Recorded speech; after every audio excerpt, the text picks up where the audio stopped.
प्यारे बच्चों, welcome to my channel Verma study 2020 बुकलाना। मैं यूपी बोर्ड के क्लास 12 के छात्र छात्राओं के लिए इकोनॉमिक्स सब्जेक्ट को हिंदी माध्यम से मैं फुल कोर्स कराऊंगा। यदि आप फुल कोर्स करना चाहते हैं तो मेरे चैनल को सब्सक्राइब कीजिए और बेल आइकन को प्रेस करना न भूलें, ताकि जो भी वीडियो मैं अपलोड करूं उसका नोटिफिकेशन आपको सबसे पहले मिल सके। प्यारे बच्चों, इस समय आपका चल रहा था इकोनॉमिक्स में माइक्रो इकोनॉमिक्स, जो समाप्त हो चुका है। लेकिन कुछ बच्चों का कमेंट्स ये आया कि 20 से लेकर के और 25 तक या 24 तक वीडियो साफ नहीं दिखाई दे रहा है, पठन पाठन में दिक्कत आ रही है। इसलिए मैं दोबारा इस वीडियो को बना रहा हूँ, उसको रिमूव कर दूँगा, डिलीट कर दूँगा। और है मैटर तो वही है, समझाने में पढ़ाने में थोड़ा बहुत अंतर आ सकता है, इसलिए ज़्यादा परेशान होने की ज़रूरत नहीं है। अर्थात ये 20 जो है ये पुराना वीडियो है जो पहले कभी लोड हुआ था। तो इसमें देखते हैं मांग का नियम बहुत महत्वपूर्ण है टॉपिक। ये छोटे प्रश्न भी पूछे जाते हैं, मांग का नियम क्या है। इसमें है कि अन्य सभी बातें समान रहने पर, मतलब कुछ बातें ऐसी हैं जिसमें चेंजिंग नहीं होना चाहिए, जिन्हें हम कहते हैं कीमतेतर कारक, गैर कीमत कारक। ये पढ़ाया जा चुका है, वीडियो 18 में आप बताया भी गया था कि जो कीमतेतर कारक होते हैं, जैसे संबंधित वस्तु की कीमत, उपभोक्ता की आय, उपभोक्ता की रुचि, ये जो है व्यक्तिगत मांग को प्रभावित करने वाले कारक जो थे, उनमें बताया गया था कि कीमतेतर कारक कौन कौन से हैं। तो अब समझ में आ गया होगा। वैसे भी नीचे लिखा है कि अन्य सभी बातें कौन कौन सी हैं। तो अन्य सभी बातें समान रहने पर मांग का नियम यह बताता है कि किसी वस्तु की कीमत में वृद्धि होने से उसकी मांग कम हो जाती है तथा कीमत में कमी होने से मांग बढ़ जाती है। इस प्रकार कीमत और मांग में विपरीत संबंध पाया जाता है।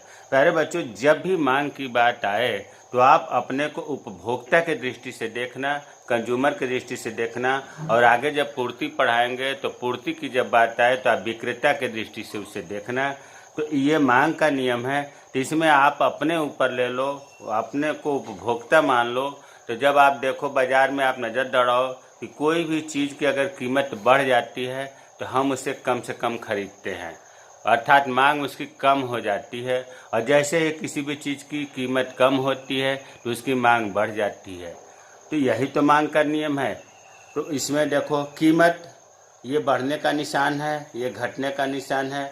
किसी वस्तु की कीमत जब बढ़ती है तो मांग कम होती है, किसी वस्तु की कीमत जब घटती है तो मांग बढ़ती है। अर्थात कीमत बढ़ी मांग घटी, कीमत घटी तो मांग बढ़ी, विपरीत संबंध हुआ। ये मांग का नियम है। इसे उदाहरण से समझ लेते हैं। संतरे की कीमत दिया हुआ है प्रति दर्जन रुपयों में, और ये संतरे की मांग है दर्जन में। देखिए, 1 रुपये दर्जन अगर संतरा है तो 60 दर्जन मांग हो रही है। क्यों? क्योंकि सस्ता है, पब्लिक ज़्यादा खरीद रही है। तो जब कीमत 1 रुपये था तो 60 दर्जन मांग रही, कीमत बढ़ के 2 रुपये हो गया तो मांग थोड़ी सी कम हो गई, 50 दर्जन हो गया। कीमत और बढ़ गई, 3 रुपये हो गया तो मांग और कम हो गई, और कीमत ज़्यादा हो गया, 6 रुपये हो गया प्रति दर्जन, तो संतरे की मांग 10 रुपये हो गई। अर्थात कीमत जैसे जैसे बढ़ी वैसे वैसे मांग में कमी हुई। अगर उसका उल्टा देखें, कीमत जैसे जैसे घट रही है वैसे वैसे मांग बढ़ रही है। इसको चित्र के माध्यम से देखिए, OX की तरफ लिखा गया संतरे की मांग, OY की तरफ लिखा गया संतरे की कीमत, और संतरे की कीमत 6 है तो बराबर बराबर निशान लगा लिया, 1 2 3 4 5 6, और इसमें 60 है तो 10 20 30 40 50 60 हो गया।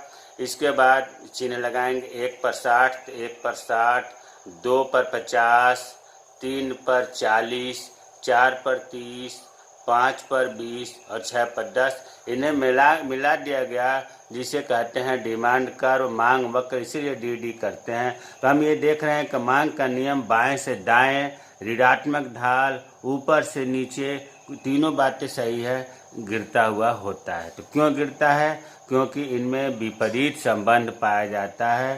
कीमत और मांग में विपरीत को हम ऋणात्मक संबंध भी कह सकते हैं। अब आते हैं मांग के नियम की मान्यताएं, या ऊपर जो मांग के नियम की परिभाषा में लिखा था कि अन्य सभी बातें समान रहने पर जो प्रश्न उठा था कि अन्य सभी बातें कौन सी होती हैं, या मांग की नियम की मान्यताएं एक ही चीज़ है। पहले तो देखो, मान्यताएं का मतलब ये होता है कि एजप्शन मानना पड़ेगा, इसे टाला नहीं जा सकता। जैसे मान लो कि उदाहरण लो कि 2 + 2 = 4 होता है, 2 में 2 जब जोड़ेंगे तो 4 होगा। ये आपको मानना ही पड़ेगा हर हाल में कि 2 में जब 2 का एडिंग करेंगे तो 4 होगा। आप इसे नहीं कह सकते कि नहीं 2 में मल्टीप्लाई 2 करेंगे, 2 × 2 करेंगे तो 4 होगा, 2 + 2 का नहीं होगा।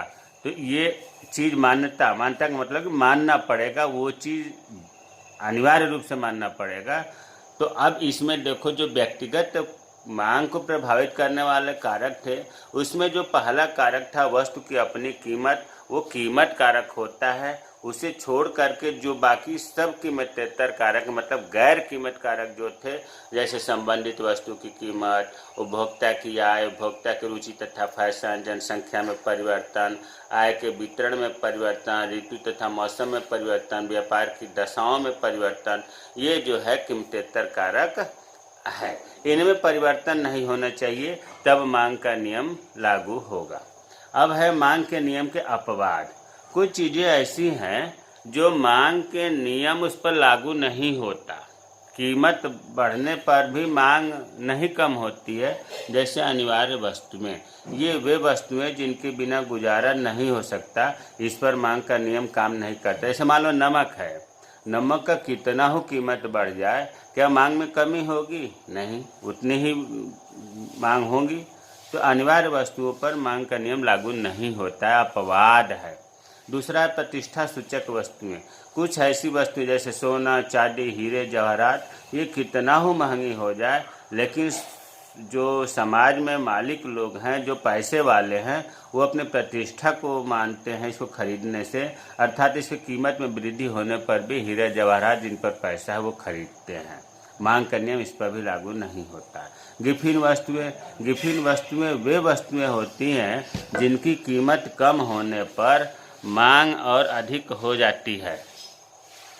अर्थात कीमत कम होगा तो मांग बढ़ेगी नहीं, बल्कि कीमत कम होगा तो मांग और कम हो जाएगी, और कीमत अगर बढ़ेगी तो मांग बढ़ जाएगी। ये गिफिन वस्तुओं पर ऐसा नियम लागू होता है, अर्थात मांग का नियम लागू नहीं होता है। चौथा, भविष्य के कीमतों में परिवर्तन की संभावना है। किसी वस्तु का अगर ये पता चल जाए कि भविष्य में इसकी कीमत बढ़ने वाली है, तो उसकी मांग कीमत बढ़ने पर भी मांग बढ़ जाती है।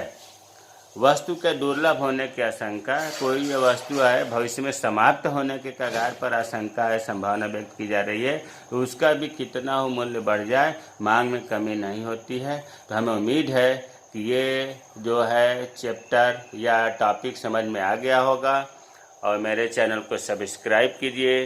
जय हिंद, जय भारत।